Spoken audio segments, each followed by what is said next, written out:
नमस्कार दोस्तों, आयुर्वेदो अमृता नाम के यूट्यूब चैनल में मैं डॉक्टर विशाल शिवरे आपका सहृदय से स्वागत करता हूं। देखिए, हम इस चैनल पर पहली बार आए हैं। हमने इससे पहले काफ़ी ट्रेलर्स लॉन्च किए इसके। आज हम इसके विषय में कुछ छोटी छोटी वीडियोस हम धीरे धीरे बनाते जाएंगे।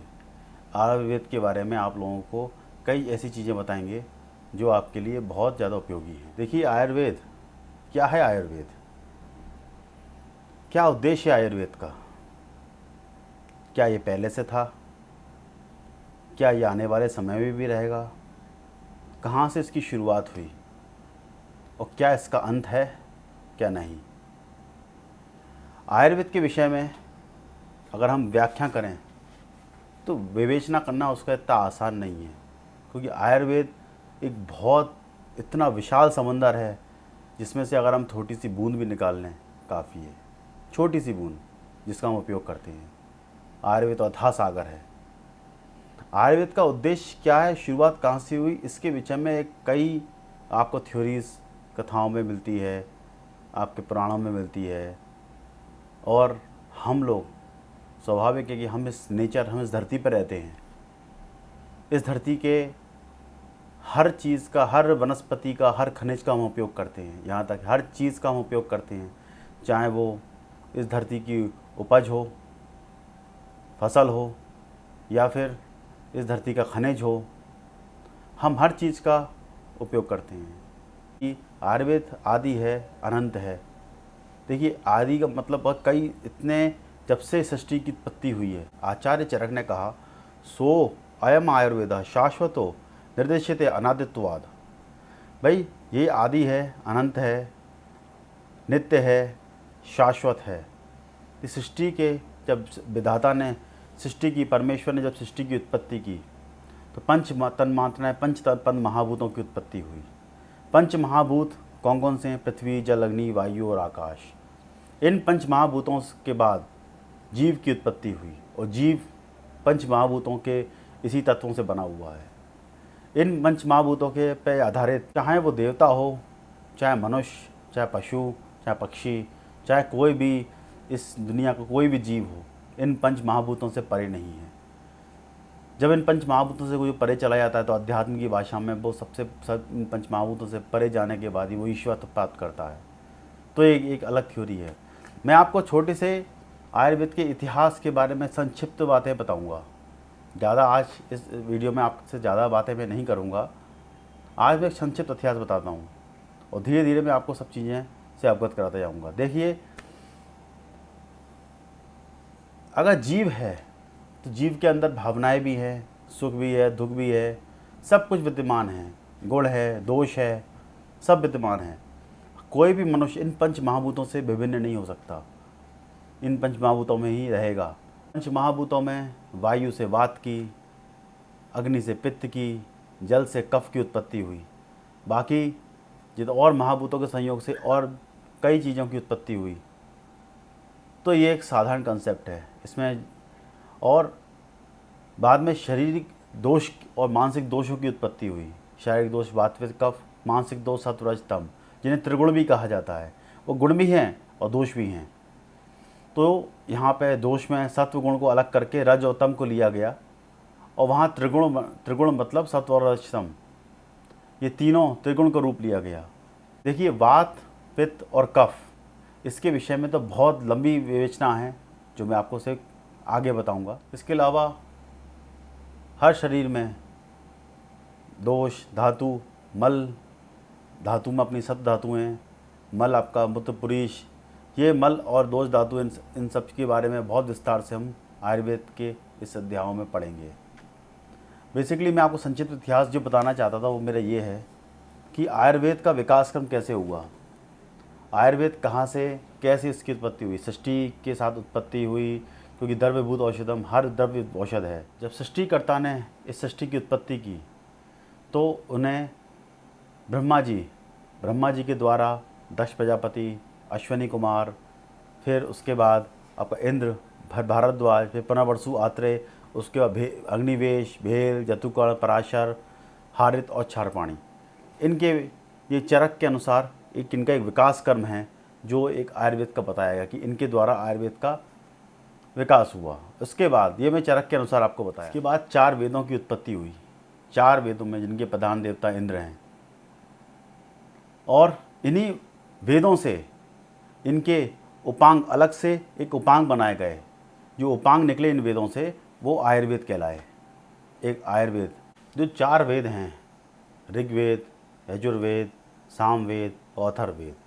अथर्ववेद का उपांग है आयुर्वेद।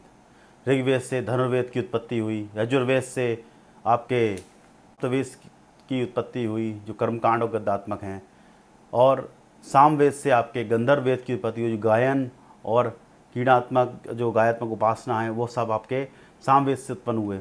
और अथर्ववेद का जो उपांग है जो की उत्पत्ति हुई आयुर्वेद की। और आयुर्वेद फिर अलग से एक अपने आप में एक विशेष रूप से एक अलग वेद बना जो इन वेदों से उपांग है, लेकिन इन वेदों से हट के एक अलग से बना, क्योंकि आयुर्वेद के जो आयुर्वेद के प्रधान देवता इंद्र नहीं है।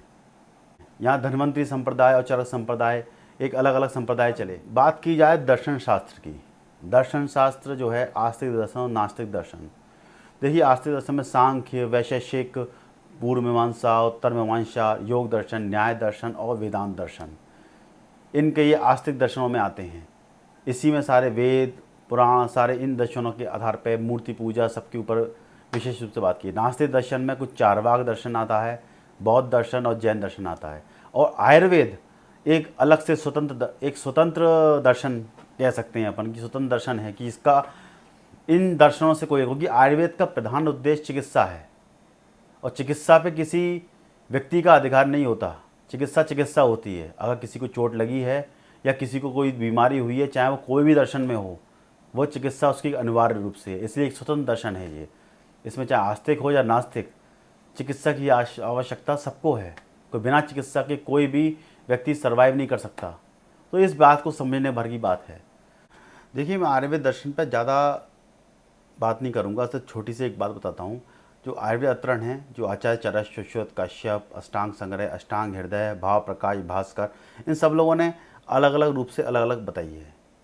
हम ये नहीं कहते किसी का मत किसी को खंडित कर रहा है, लेकिन चूँकि हम आज के ज़माने में हैं, उस ज़माने में उस टाइम पे जिस तरह से आयुर्वेद का विकास हुआ, आयुर्वेद का जो ज्ञान है हम लोग जो आयुर्वेद, क्योंकि देखिए वेदों के देवता इंद्र हैं, ये पक्की बात है, लेकिन आयुर्वेद तो पहले से ही था।